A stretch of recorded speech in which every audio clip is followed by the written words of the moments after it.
My name is Erin Knight. I'm a digital rights campaigner with Open Media. Open Media is a nonprofit, nonpartisan organization that works to keep the internet affordable, open, and surveillance-free for everyone.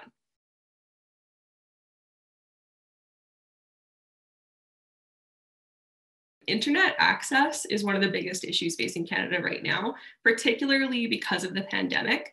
Um, there are millions of people in Canada, in fact, potentially 1 in 10, who do not have home internet at their place of residence.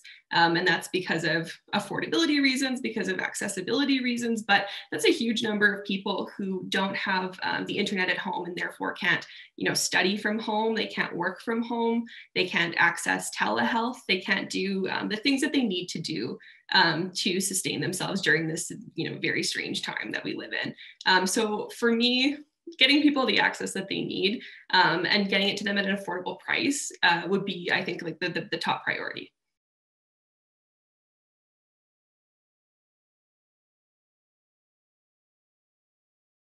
When the pandemic first was declared, one thing that we were pushing really hard for from the government is for them to open up the Universal Broadband Fund for applications.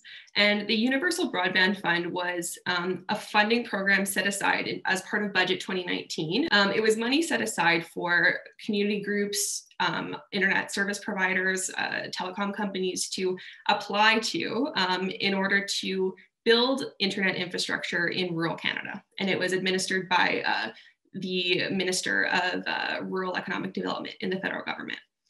And after months of having no action on UBF, that's what the Universal Broadband Fund is called, UBF. We were pushing very hard for this to be released as the pandemic started to pick up because, as I mentioned, people need access to the internet at home. It's a right as declared by the United Nations, and it is something that is so important. But what we're seeing now after the UBF has been announced for applications, what we really hope to see is that this funding is used to help communities apply for this grant so they're able to build their own internet infrastructure.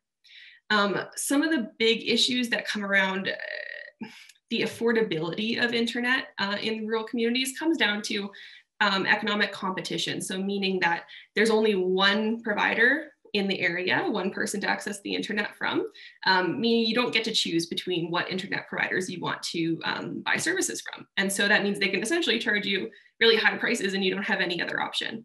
So what happens when these big programs like UBF give money to these big telecom companies that run, this one provider situation in rural communities, we're actually just buying into that unaffordable situation. And it just means that we're funding these telecom companies to continue to overcharge people. And so what we'd love to see is this money actually go towards communities who are able to build projects for themselves, by themselves. Consistently across North America, we're seeing community-run broadband projects actually able to offer lower prices to people and provide services that have greater levels of satisfaction for their communities. So overall, it's just a better way to administer this kind of funding to communities. And so if we see any more projects happen from the federal government in terms of allocating money to funding broadband, we would love to see, regardless of where it comes from, that funding go towards communities. And so that's something that Open Media, and myself are going to be watching really close for with UBF. We're going to be watching closely to see if this money actually goes to communities or if it ends up back in the hands of these companies that are charging people so much money. People are really, really unhappy with their services, but there's just no other options. So we really want them to fund those other options.